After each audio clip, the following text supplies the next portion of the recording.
안녕하세요. 오늘의 데일리 뉴스레터에 오신 것을 환영합니다. 세계가 군사기술의 비약적인 진보를 계속 목격함에 따라 공격 헬리콥터 분야는 끊임없이 혁신하고 활기찬 분야가 되었습니다. 전 세계 국가들은 경제적 경쟁뿐만 아니라 군사적 능력에서도 경쟁하고 있으며 선진 기술을 보유하는 것이 국가의 군사력을 결정짓는 요소가 되고 있습니다. 현대전쟁에서 부인할 수 없는 역할을 하는 공격 헬리콥터는 지상 목표물에 대한 빠르고 정확한 타격, 화력 지원 능력을 통해 군대의 전체적인 힘에 기여합니다. 새로운 무기 유형, 방어 시스템, 지원 기술의 발전은 이들의 전투 효율성을 크게 향상시켰습니다. 전 세계 많은 국가들이 자신들의 공격 헬리콥터 대대를 업그레이드하는 것의 중요성을 신속히 인식하고 있습니다. 미국의 어패치, 러시아의 미-28 또는 카-52와 같은 나라들이 각자의 공격 헬리콥터를 개발하기 위해 크게 투자하고 있으며 이는 국방 능력을 강화하고 국제 무대에서의 입지를 확립하기 위함입니다. 강대국뿐만 아니라 개발 중인 국가들도 이 경쟁에서 벗어나지 않았습니다. 그들은 군사기술의 자급자족을 위해 끊임없이 노력하고 있으며 공격 헬리콥터는 이러한 노력의 대표적인 예입니다. 우리는 특정 사례, 아시아의 한 국가인 한국이 공격 헬리콥터 LAH와 함께 인상적인 독침 미사일로 돌파구를 마련한 사례를 자세히 살펴볼 것입니다. 이는 국가의 자부심뿐만 아니라 최고의 기술을 습득하고 개발하기 위한 끊임없는 노력의 증거이며 지역 및 국제 안보를 강화하는 데 기여합니다. 국산 공격 헬기 LAH가 미친 성능을 갖춘 미사일을 탑재한다는 소식에 북한이 벌벌 떨고 있습니다. 한국이 북한의 강력한 전차부대를 격퇴할 독침 미사일을 만들었기 때문인데 심지어 표적을 쏘고 순식간에 사라지는 교란작전에도 능해 이를 당해낼 무기가 없어 주변국에서도 난리가 났다고 합니다. 방산업계에서 세계적으로 손꼽히는 에어버스, IAI에서도 미래형 무기라며 국산 공격 헬기에 대해 손을 내밀고 있다는데 자세히 알아보겠습니다. 최근 미군이 홍해에서 민간 선박을 공격한 예멘 후티반군과의 첫 교전에서 헬기들이 제대로 활약했다고 합니다. 앞서 미 중부사령부는 X를 통해 홍해에서 민간 선박을 공격한 예멘 후티 반군을 군사적 대응으로 격퇴했다고 밝혔는데요. AFP 통신에 따르면 미군은 지난달 31일 오전 6시쯤 홍해를 지나던 컨테이너선 머스크 항저우호로부터 후티 반군 고속단정들의 공격을 받고 있다는 긴급 구조 요청을 받았습니다. 이에 미국은 즉시 항공모함 아이젠하워, 구축함 그레이블리오에 있던 헬기를 출격시켜 후티 반군의 고속단정 여러 척을 격퇴했습니다. 미 중부사령부는 반군의 선박이 구두 경고를 한 헬기를 향해 발포에 맞대응했다며 4척의 반군 선박 중 3척은 침몰시켰고 나머지 1척은 달아났다고 전했습니다. 이란의 지원을 받는 후티 반군은 하마스를 지지한다는 명분하에 가자지구 전쟁 발발 뒤 최소 23차례 홍해를 지나는 선박을 공격해왔습니다. 백악관은 이번 교전과 관련해 후티와 전쟁을 원하지 않지만 선박을 보호하기 위해 해야 할 일을 계속할 것이라고 단호한 입장을 밝혔습니다. 그런데 이렇듯 한국에도 기대되는 헬기가 있어 전 세계 방산업계에서 예의주시하고 있다고 하는데요. 앞서 작년 말 KAI는 중동 최대 에어쇼인 두바이 에어쇼에서 국산 헬기, 수리온 및 소형 무장 헬기 LAH 등 주력 기종을 선보이며 전 세계 방산 관계자들의 눈길을 한눈에 사로잡았습니다. 실제로 KAI의 부스가 많은 방문객들로 인해 인산인해를 이뤘는데 이유는 바로 KAI가 이번에 해외 에어쇼에서 국산 헬기 수리온과 LAH 실물기를 처음 공개했기 때문입니다. 지난해 전력화 10주년을 맞은 수리온은 250여 대가 생산돼 육군, 해병대에서 쓰이고 있으며 군사 외에도 경찰, 해경, 소방, 산림 등 다양한 파생 헬기로도 운용되고 있는 중입니다. 그런데 이번 두바이 에어쇼에서 수리온과 LAH가 고난도 및 특수 기동을 선보이자 이를 직접 지켜본 전 세계 방산 관계자들이 입을 다물지 못했다고 합니다. 이처럼 역사적인 순간을 만든 KAI는 이번 에어쇼 기간에 UAE를 비롯한 중동, 아프리카 정부 고위 관계자, 군 수뇌부와 사업 협력 방안을 논의하고 사업 기회를 만들었다고 하는데요.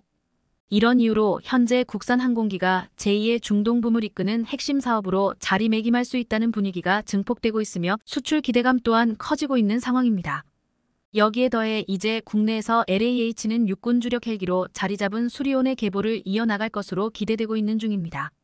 올해 말부터 전력화될 LAH는 수리온보다 크기는 작지만 무장 능력과 네트워크전 능력, 생존성에서 진보한 성능을 갖춘 헬기로 평가받고 있는데요. 방산업계에 따르면 지난달 KAI는 방사청과 1조 4,054억 원 규모의 우리 육군의 LAH 2차 양산 계약을 맺었습니다. KAI에 따르면 이번 계약은 LAH 항공기와 기술교범, 후속 기술 지원 등 통합체계 지원 요소를 포함하고 있으며 계약 금액은 KAI의 작년 매출의 절반에 해당해 역대급 규모라는 평가가 나옵니다. 앞서 KAI는 작년 말 처음 방사청과 LAH 1차 양산 계약을 체결했는데 현재 양산 인프라를 구축하고 내년 말 초도 납품을 목표로 생산을 진행하고 있는 중입니다.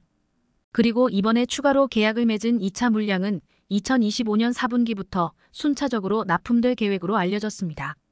이에 따라 KAI는 LAH 최초 양산에 이어 2차 계약까지 체결하면서 안정적인 매출 기반을 닦을 수 있게 됐습니다. LAH는 국내 기술로 개발된 두 번째 국산 헬기로 500MD 토우와 AH-1S 공격 헬기를 대체할 전력으로 육군에 따르면 앞으로 우리 군의 항공 타격작전 및 공중강습 업무 임무를 수행할 예정입니다. 이렇듯 공격형 헬기인 LAH에는 최신 항전 장비와 무장 사격 통제 장비가 탑재됐고 조종 편의성과 생존성이 강화된 게 특징입니다. KAI에 따르면 1032마력의 고출력 터보샤프트 쌍발 엔진이 장착돼 최대 시속 약 243km로 비행할 수 있고 항속거리는 410km로 한 번 임무에 투입되면 2시간 20분이나 운용할 수 있습니다. 또한 운용자 중심의 항전 체계도 특징인데 LAH에는 정밀 항법 장비와 항제밍 장치가 탑재됐고 동체 위의 메인 로터와 꼬리 부분의 보조 로터가 소음과 진동을 최소화합니다. 여기에 더해 조종사 헬멧의 통합 헬멧 시연 장치와 표적 획득 지시 장치가 장착돼 정교한 정보를 제공하면서 임무 수행력을 높였습니다. 이렇듯 KAI는 이번에 2차 양산 계약 체결을 통해 LAH 플랫폼을 기반으로 특수작전 공격 헬기, 지휘 통제 헬기 같은 다양한 파생형 헬기를 개발해 해외 시장 문을 적극적으로 두드린다는 방침인데요. 그리고 최근 외신에서도 KAI가 독자 개발한 LAH가 앞으로 7년 안에 육군 주력 무장 헬리콥터로 배치될 거라고 조명하면서 벌써부터 기대감을 드러내기도 했습니다. 지난달 영국 군사 전문 매체 제인스는 방사청이 육군의 기존 회전의 전투기를 KAI의 LAH로 교체할 계획이라는 소식을 전하면서 LAH에 대해 미래 전투 요건을 지원할 수 있는 첨단 시스템과 능력을 갖췄다고 극찬했습니다. 이렇듯 LAH에 대해 벌써부터 기대감이 높아지고 있는 건 LAH가 각종 무기 체계를 활용한 지상 및 공중의 목표물을 파괴하는 데 특화됐기 때문입니다. LAH에는 20터렛형 기관총과 공대지 미사일, 무유도 로켓 등을 무장할 수 있으며 레이더 경보 수신기, 미사일 경보 수신기 등 첨단 방어 시스템을 장착해 항공기의 생존 능력이 강화됐습니다. 특히나 하늘의 검이란 뜻을 지닌 국산 천검 공대지 미사일이 LAH에 탑재될 예정이라 벌써부터 북한을 비롯한 한반도 주변 국가들이 긴장하고 있다고 하는데요. 실제로 지난달 29일 열린 방위사업추진위원회에서는 LAH 공대지 미사일 첫 양산 계획이 의결돼 사상 최초로 천검 미사일 양산이 본격화할 수 있게 됐습니다. LAH에 탑재되는 공대지 미사일 천검은 국내에서 처음 만든 공대지 미사일로 기존 미사일의 한계와 단점을 개선한 게 특징입니다. 기존 AH-1S나 500MD 공격 헬기에 장착된 토우 미사일은 사거리가 4km로 미사일이 명중할 때까지 헬기는 조준경으로 표적을 조준해야 했지만 천검은 이런 문제를 개선했습니다. 천검은 LAH에선 기체 양측에 2발씩 탑재되며 사거리는 8km, 관통력은 미국산 헬파이어 대전차 미사일과 유사한 천에 달하는 것으로 알려질 만큼 엄청납니다. 실제로 이런 기능과 성능 덕분에 LAH는 산 뒤에서도 중장갑을 갖춘 적 기갑 차량을 천검 미사일로 공격할 수 있으며 무인기나 지상부대에서 표적 정보를 받으면 표적이 보이지 않아도 미사일을 쓸 수 있는 어마어마한 무기체계입니다. 심지어 열영상과 광학 시스템을 통해 천검 미사일이 표적에 접근하면 할수록 표적이 더 분명하게 드러나 명중률이 역대급으로 높아졌다는 평가입니다. 때문에 일각에서는 천검이 헬파이어보다 낫다는 이야기가 벌써부터 나오고 있으며 대전 차미사일의 사거리가 크게 증가하는 세계적 추세와도 부합해 다른 국가에서 엄청나게 군침을 흘리고 있는 상황입니다. 여기에 더해 LAH는 에어버스와 IAI에서 부품을 공급받는 등 국제적으로 신뢰도가 상승하며 경쟁력이 한층 더 부각되고 있는데요. 방산업계에 따르면 KAI는 작년 8월 에어버스 헬리콥터와 LAH 300대 규모 생산 물량에 대한 통합 발주 계약에 서명했습니다. 앞으로 10년 동안 LAH 양산, KUH 파생형 생산을 위한 부품 발주 계약을 체결한 것으로 LAH 등 다양한 회전익 사업 분야의 협력을 계속하겠다는 KAI와 에어버스와의 의지가 담긴 것으로 해석됩니다. 실제로 이들은 지난 2006년 KUH 개발 사업을 시작으로 전략적 파트너십을 구축한 뒤 오랜 기간 동안 여러 헬리콥터 프로그램을 함께 성공적으로 개발해 온 든든한 파트너입니다. 매튜 루보 에어버스 사업부문장은 미래 사업에서도 KAI와 전략적 파트너십을 함께하고 싶다며 앞으로도 고성능 플랫폼의 안정적인 공급을 보장하겠다고 강조했습니다. 이렇듯 KAI가 세계 회전익 시장 점유율 1위인 에어버스와 기존에 진행하고 있던 양산 사업뿐 아니라 파생형과 신규 개발 등 회전익 전 사업 부분까지 협력을 확대한 만큼 LAH의 수출 경쟁력을 높이는 데 상당한 도움이 될 것으로 보이는데요. 이뿐 아니라 LAH의 이스라엘 항공우주산업, IAI의 항제밍 시스템 ADA 시스템이 장착될 것으로 보이면서 전파 방해가 완전히 차단 가능할 것으로 보입니다. 방산업계에 따르면 작년에 서울에서 열린 ADX 2023 전시회에 참가한 IAI는 당시 KAI와 LAH 2단계 생산을 위한 GPS 항제밍 체계 공급 계약을 체결했습니다. ADA 시스템은 AH의 광범위한 위성 항법 시스템을 보호하는데 이번 계약을 통해 IAI는 LAH 플랫폼의 여러 방향에서 발생하는 전파 방해를 상쇄하는 GPS 항제밍 체계를 제공하게 됩니다. GPS 항제밍 체계는 유도탄뿐 아니라 공중, 지상, 해상 플랫폼의 기존 항법 솔루션에도 쉽게 통합될 수 있는데요. KAI에 따르면 ADA 시스템의 체계의 통합은 함대 항공기의 작전 지속성을 보장하며 전파 공격 시에도 위성 항법 시스템에 기반한 항공전자 시스템이 안정적으로 작동할 수 있게 도와줍니다. 여기에 더해 유도탄과 함께 공중, 지상, 해상 플랫폼에서 기존 항법 솔루션과 원활하게 통합될 수 있어 이미 이스라엘을 포함한 여러 국가에서 운용되고 있다고 합니다. 특히나 이번 계약이 주목되고 있는 건 IAI가 지난 20년 이상 까다로운 요구사항에 맞춰 최첨단 GPS 항제밍 솔루션을 공급해온 독보적인 업체라는 점입니다. 실제로 IAI의 시스템 성능은 다중전파 방해 공격이 포함된 다른 여러 국가 고객들의 복합적인 작전 시나리오에서 이미 충분히 검증된 상태입니다. 더구나 IAI에서도 KAI와의 협력을 엄청나게 반기는 분위기로 실제로 보아즈 레비 IAI CEO는 LAH 2단계 생산을 위해 GPS 항제밍 체계를 공급하게 된 걸 영광스럽게 생각한다고 밝혔습니다. 이런 분위기로 보아 앞으로도 KAI와 IAI가 추가로 협력할 부분이 남아있는 것 같은데요. 여러모로 LAH의 수주 경쟁력 강화가 기대되고 있으며 조만간 좋은 소식이 들려오길 기대하겠습니다. 한국은 단 한 세대 만에 세계적 수준의 해군으로 인정받았다. 마크 쉐이퍼 주한미 해군 사령관. 지난 8일 이임을 한 마크 세이퍼 주한미군 해군 사령관은 대한민국 해군의 발전 속도와 역량이 진심으로 놀랍다라며 극찬했습니다. 그는 친조부와 외조부가 한국 전쟁에 참전했던 참전용사의 손자로서 미 해군 특수전 전문가로 한국의 해군 사령관에 와서 한국 해군의 놀라운 발전을 직접 봤습니다. 이제 한국 해군은 미국에서도 인정받는 수준이 되고 있습니다. 또한 지난 4일 CNN은 대한민국이 만든 이지스 구축함 세종대왕함을 세계 최고의 군함으로 꼽아 주목받았습니다. CNN은 이들은 아마도 세계 최고의 군함일 것이다. 그리고 그들은 미국산이 아니다라는 제목으로 이를 보도했습니다. CNN은 한국은 가장 높은 사양과 저렴한 해군 하드웨어를 구축하고 있다고 말했습니다. CNN은 동아시아 지역 제해권을 둘러싼 미국과 중국의 경쟁이 고조되는 가운데 한국 해군이 보유 중인 세종대왕함급 이지스 구축함이 중국 해군력에 맞설 비밀병기로 부상했다고 표현하기도 했습니다. 그런데 한국은 지금 미래 해군의 핵심이라 불리는 새로운 해군 무기에 대한 개발도 엄청난 속도로 진행하고 있습니다. 최근 열린 국제해양방위산업전에서 하나오션은 차세대 구축함을 공개해 주목받았습니다. 적 레이더에 탐지될 확률을 낮춘 고도의 스텔스 성능을 갖추면서 공격력과 방어력을 높인 첨단 신형 함정 KDDX-5입니다. 길이 145m, 배수량 7,000톤급 구축함 KDDX-S는 스텔스 성능을 강화해 적군이 탐지할 수 없게 만들어 유령전함이라고도 부르고 있습니다. 이 유령전함은 보이지 않으면서도 무엇보다 막강한 화력을 갖추고 있습니다. 한 포는 포신을 포탑에 수납했다가 유사시 포탑 밖으로 꺼내서 쏘는 팝업 하프 업 개념을 넣는데 함포 뒤에는 한국 형수직 발사체계 KLVS-148C를 장착, 함대 공미사일과 대장 미사일 등을 탑재한다고 했습니다. 여기에 드론이나 무인보트 공격을 탐지 격퇴할 레이저 무기와 전자광학 추적 체계도 운용합니다.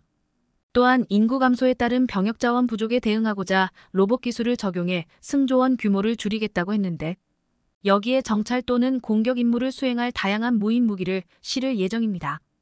무인 헬기 2대와 무인 수상정 2대, 무인 잠수정 2대가 탑재되어 위험 강도가 높은 임무를 사람 대신 수행한다는 것입니다. 그리고 아예 해상작전을 무인 장비로 수행하는 드론 항모도 등장할 것으로 보이고 있는데, HD 현대중공업과 하나오션은 무인 전력 지휘 통제함을 내놓았습니다. 일각에서는 이것이 미래 해군의 핵심이 될 것이라 평가하고 있는데, 한국은 이를 빠른 속도로 추진하고 있습니다. 무인 전력 지휘 통제함은 무입 수상정 USV나 무인 잠수정 UUV, 무인 항공기 UAV 등을 탑재하고 다니다 이를 출격시킬 수 있는데, HD 현대중공업에 따르면 무인 전력 지휘 통제함에 탄재 가능한 전력은 수직 이착륙형 드론 7대, 수상정, 잠수정 10여 대, 헬기형 항공기 1기 등입니다.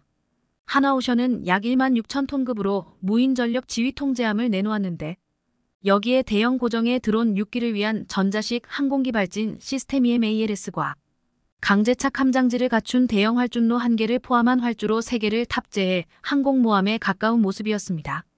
해군은 이번 마덱스에서 미래 해양전에 대비해 구축 중인 새로운 전투체계 네이비 시고스트가 어떻게 구현될지를 보여줬습니다.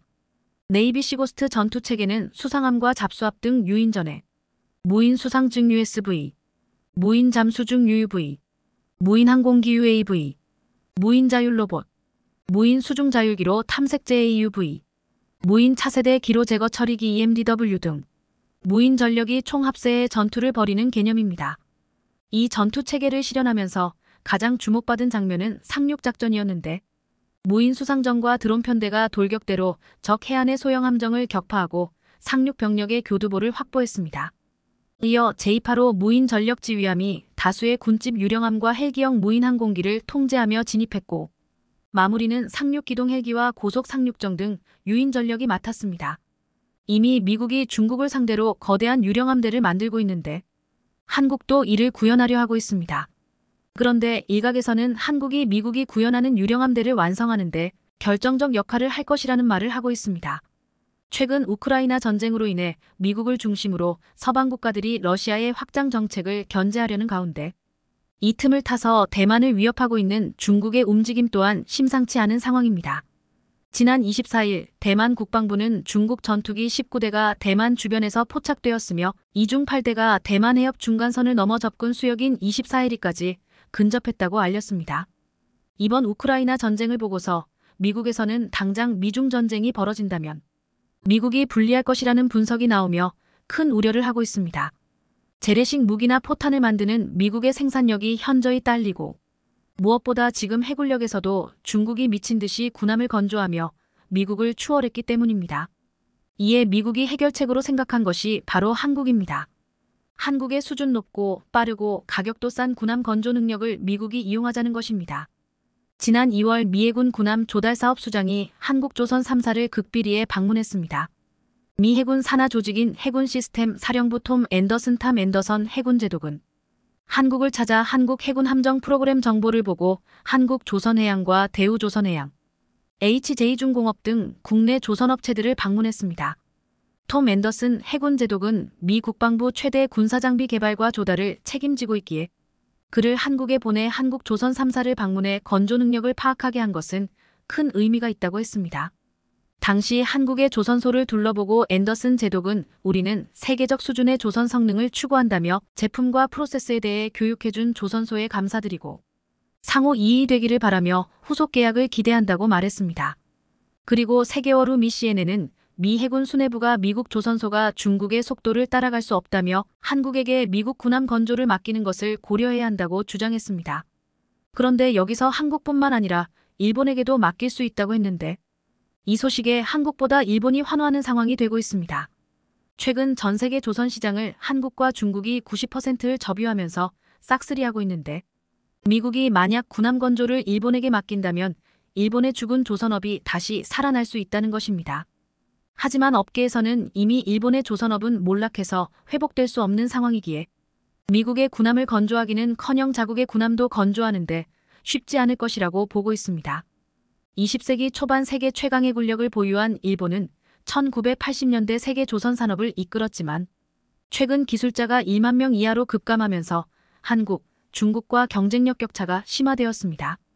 2022년 한국이 전 세계 발주량의 40%를 수주할 때 일본은 겨우 7.6%에 그쳤습니다. 전문가들은 사실상 일본의 조선업은 망한 것이나 다름이 없다고 표현하고 있습니다. 오래전부터 일본에서 건조한 배의 품질한 형편없었는데 몇 해 전부터 일본에서 건조한 컨테이너선들이 두동강이 나는 참사가 연이어 벌어졌습니다. 이것은 군함에서도 다르지 않았습니다.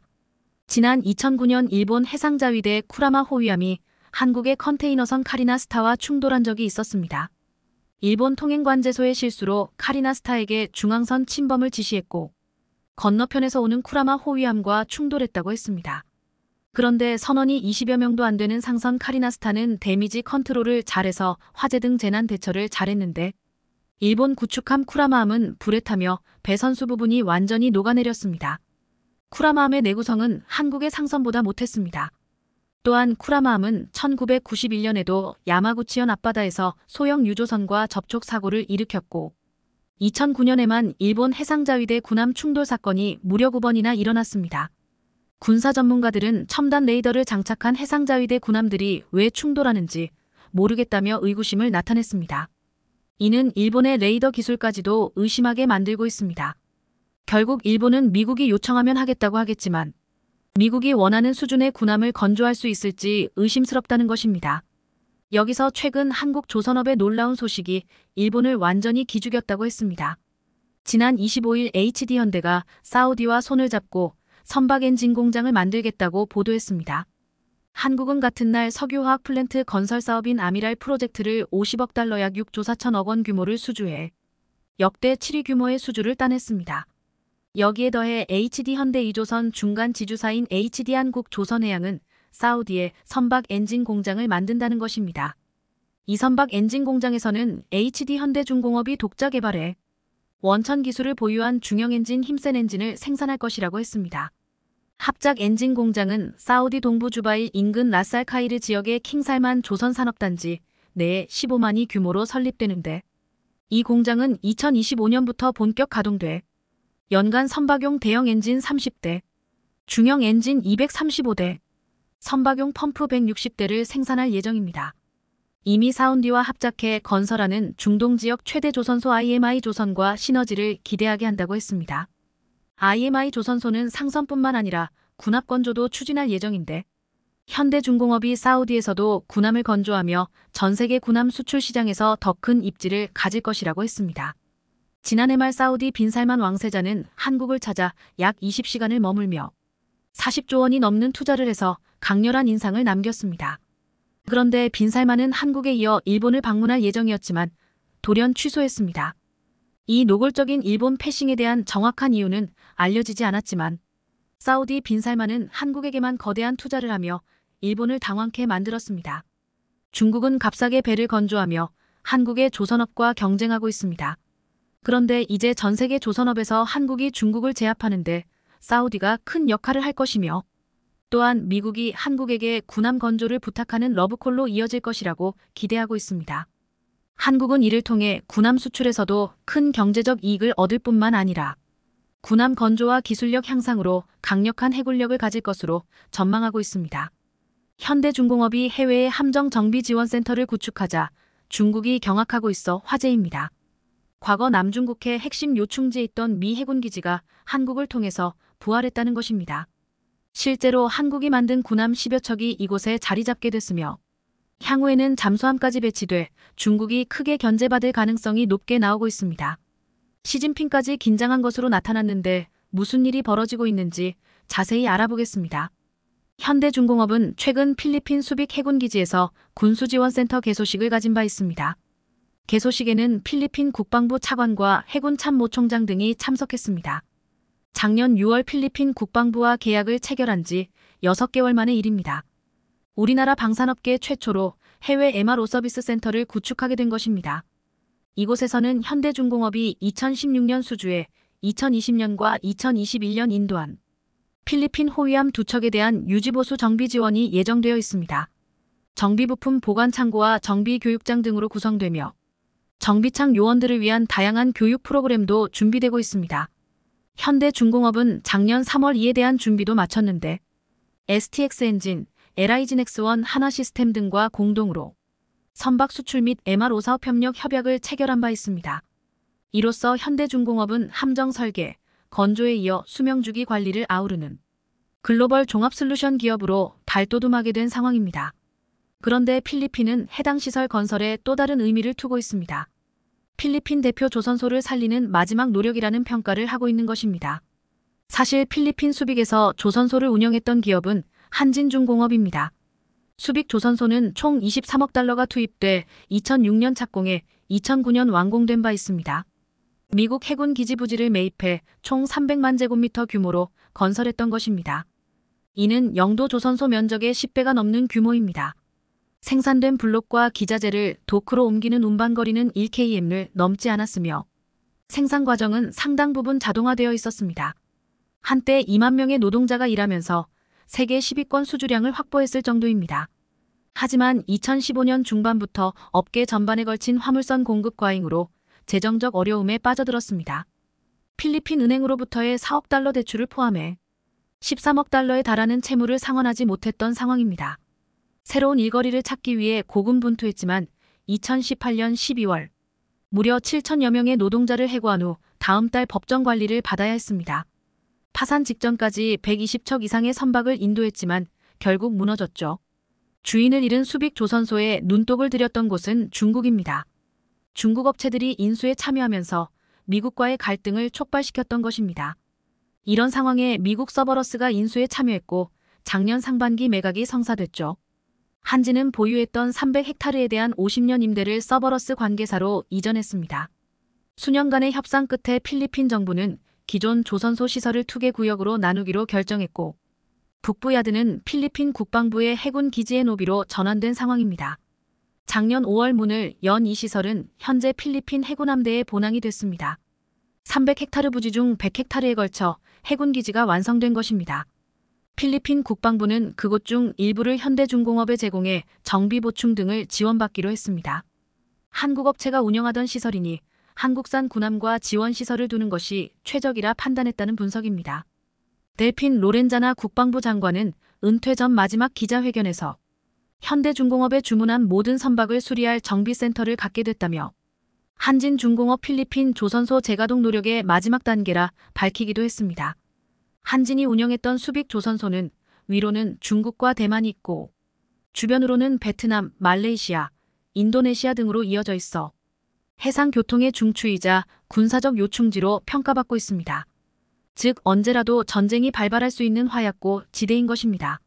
이로 인해 과거 미 해군 기지로 활용돼 왔고 아시아 지역에 배치된 미 군함의 긴급 정비 수리 또한 이곳에서 진행됐습니다. 필리핀은 한때 아시아의 진주로 불리던 부국이었습니다.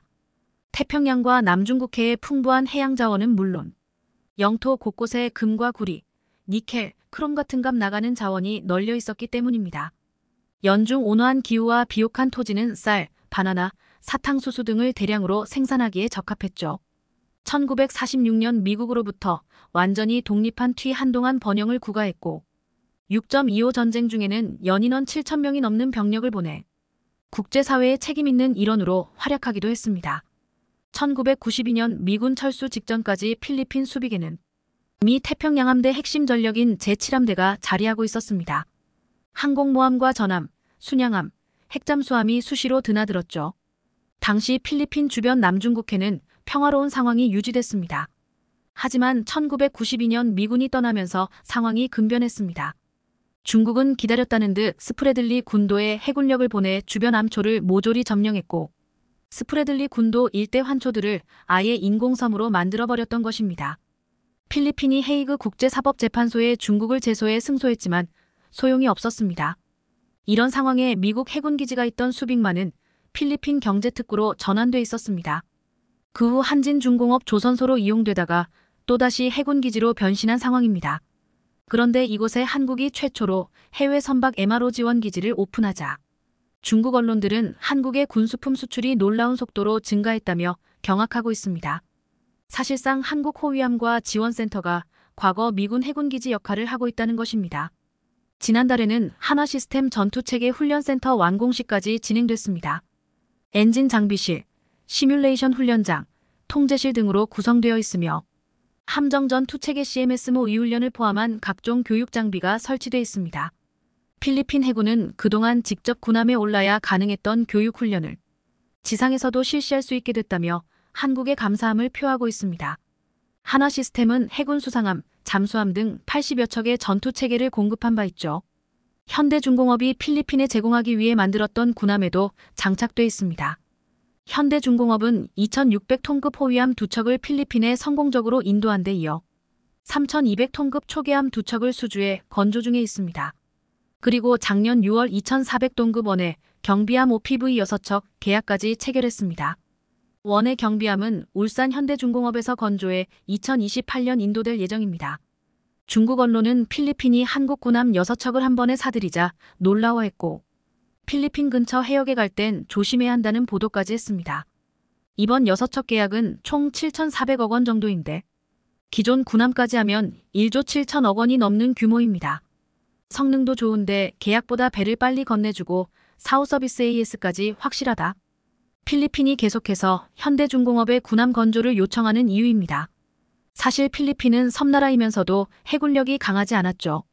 필리핀이 보유 중인 가장 큰 3,200톤 초계함만 봐도 미국 해안경비대에서 쓰던 배로 1960년대 제작돼 2011년 양도된 중고 함정입니다.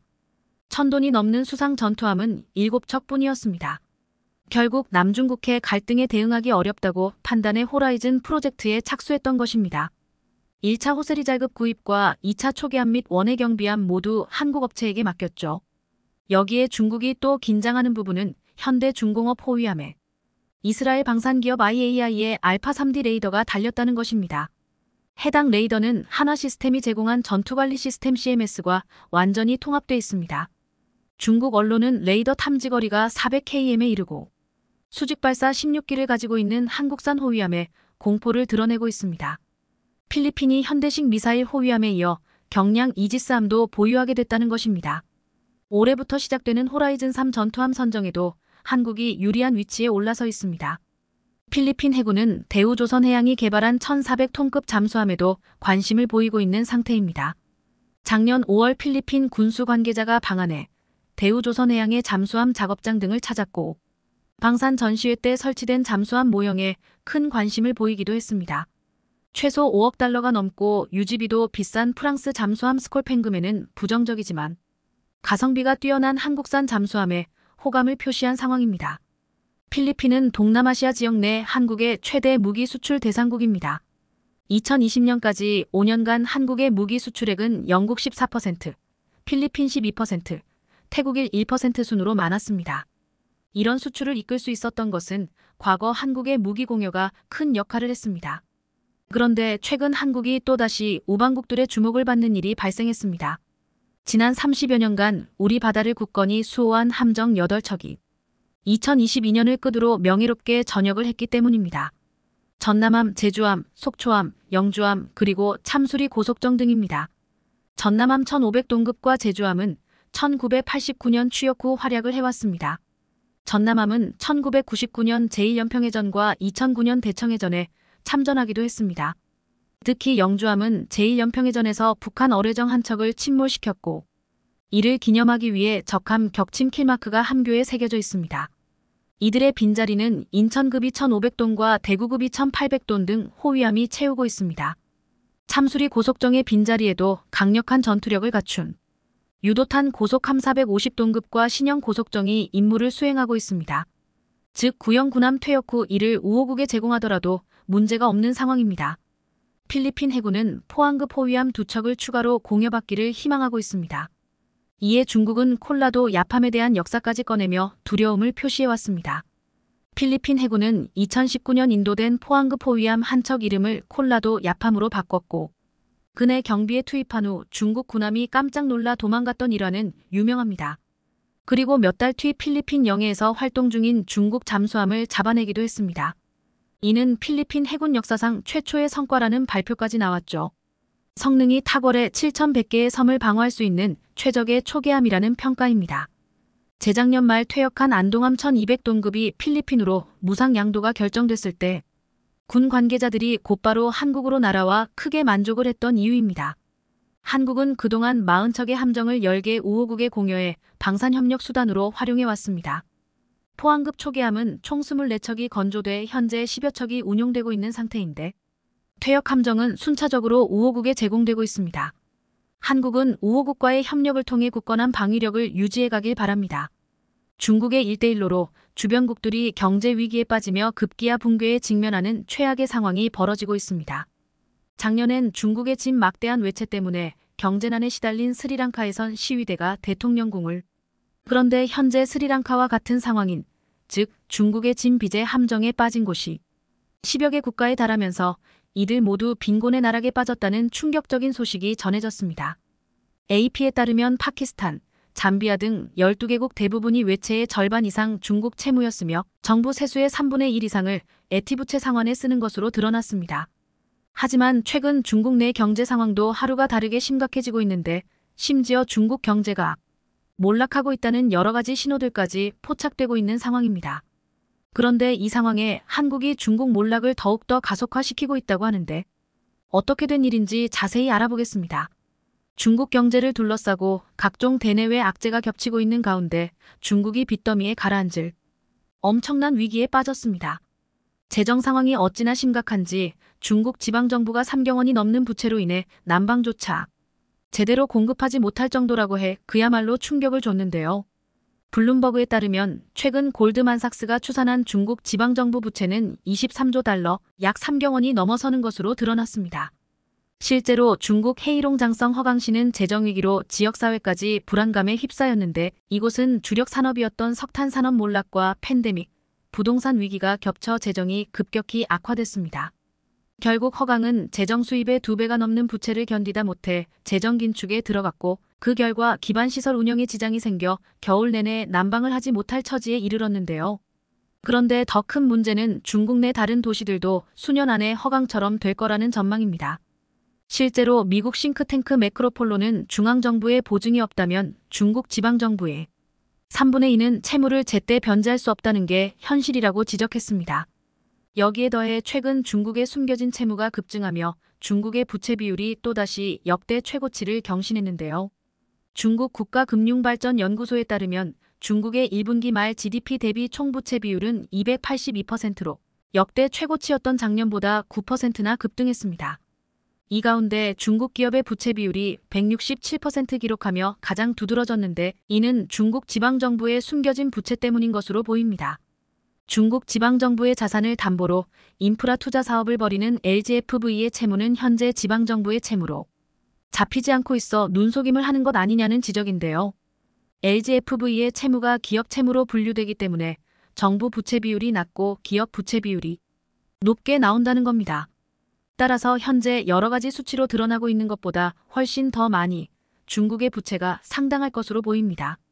그런데 심지어 중국 경제 중 가장 큰 부분을 차지하는 부동산 시장이 최악의 상황에 직면하면서 중국의 부채 폭탄은 언제 터질지 모르는 상황인데요.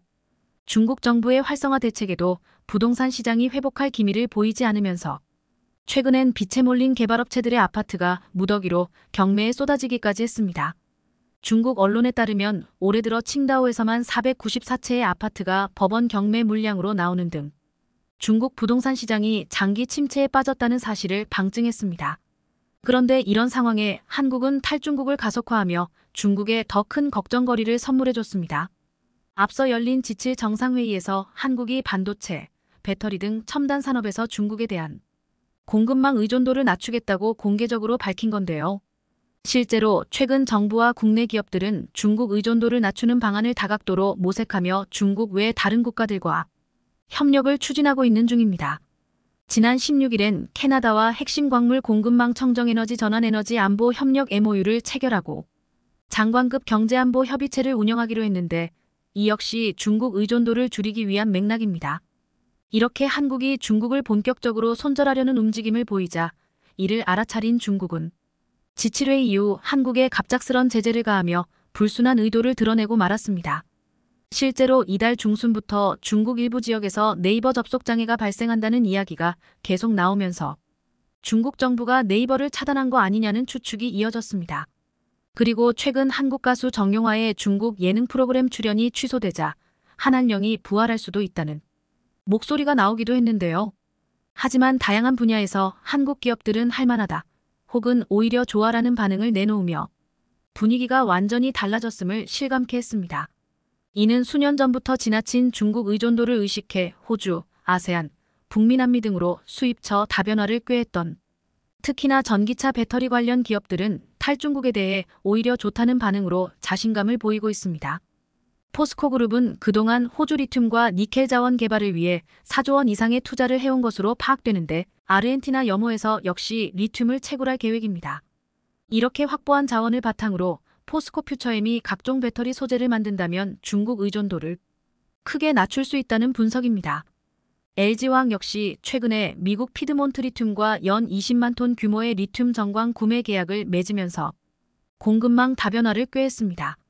배터리 4대 핵심 소재인 분리막 전해질을 만드는 업계에서도 탈중국을 두 팔 벌려 환영하고 있는 분위기인데 우선 분리막 업계에서는 SKIET가 연내 북미 투자 의사결정을 마치고 실행 여부를 확정할 방침입니다. 그리고 이렇게 미국 투자가 현실화하면 SKIET는 글로벌 3대 전기차 시장 모두의 분리막 생산 거점을 마련하게 될 전망입니다. 전해질 업계는 대부분 북미 투자 계획 수립을 모두 끝낸 상태로 엔캠은 조지아주의 연 2만 톤 규모의 전해액 공장을 가동하는 동시에 테네시, 오하이오, 미시간 등지에 신규 생산 거점을 마련할 계획입니다. 솔브레인과 동아기업도 내년 하반기부터 현지에서 전해액 생산에 나설 예정으로 솔브레인은 인디애나주의 생산시설 공사를 시작했고 동아기업은 상반기 중 테네시주에서 첫 삽을 예정입니다. 사실 이제는 예전처럼 중국산만 갖고 전 세계를 상대로 배터리 소재를 팔 수 있는 시대가 아니기에 한국 기업들은 미리 탈중국을 계획하고 있었는데요. 내친 김에 이들 기업들은 본격적인 탈중국을 통해 그간 중국이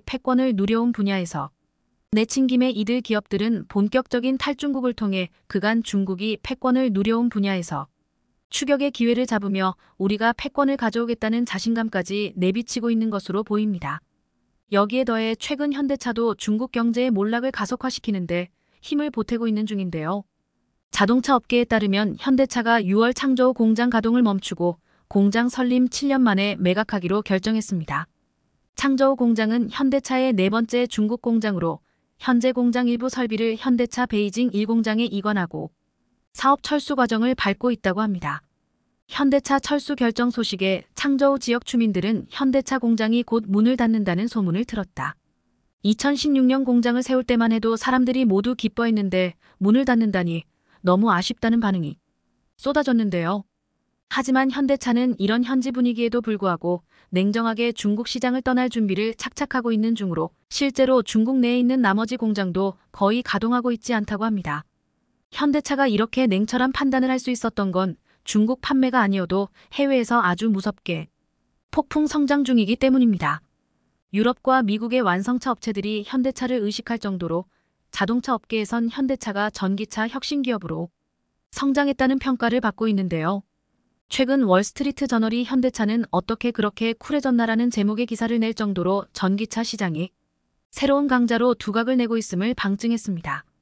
월스트리트 저널은 저가 브랜드를 만들었던 현대차가 전기차의 혁신을 꾀하며 시장 1위인 테슬라를 정조준하고 있다며 찬사를 보냈습니다. 실제로 아이오닉 6는 얼마 전 미국 뉴욕에서 열린 자동차 전시회 2023 WCA에서 최고상인 세계 올해의 차와 함께 올해의 디자인, 올해의 전기차상을 받으며 테슬라의 아성을 위협하고 있는데요. 현대차가 1980년대 엑셀을 내세워 미국에 상륙했을 때만 해도 싼 가격으로 미국 코미디언들이 웃음거리로 삼았던 것과 확 달라진 엄청난 변화입니다. 또한 현대차는 세계 자동차 시장 규모 3위로 올라선 인도 시장에서도 엄청난 폭풍 성장을 이어가며 훨훨 날아오르고 있는데요. 실제로 인도 내 판매량이 꾸준히 늘면서 작년 현대차, 기아의 인도 법인이 벌어들인 순이익이 1조 원에 달하는 것으로 나타났습니다. 여기에 더해 현대차는 인도 시장을 철수한 GM 공장도 인수할 예정이라 절차가 마무리되면 현대차요. 인도 현지 생산량은 연간 125만 대를 넘어서게 될 전망입니다. 심지어 현대차는 차세대 배터리 개발 투자에 나서며 글로벌 완성차 업체들의 꾸민 배터리 내재화에 성큼 다가서고 있는데요. 전기차 핵심 부품인 배터리 성능을 개선하고 원가를 절감하기 위해선 자체 배터리 생산 필요성이 제기되고 있는 만큼 이를 먼저 실현하고 있는 겁니다. 이 가운데 현대차가 주목하고 있는 건 리듬 메달 배터리로 리튬이온 배터리보다 주행거리가 30% 길고 12분 만에 배터리 용량의 90%까지 충전할 수 있는 것으로 전해집니다. 이렇게 현대차는 미래차 1등 기업으로 도약하기 위해 하나하나 단계를 밟아가고 있는데요. 이쯤 되면 조만간 중국이 탈중국을 꾀하고 있는 한국 기업들을 향해 돌아와 달라고 목 놓아 울부짖을 것 같습니다.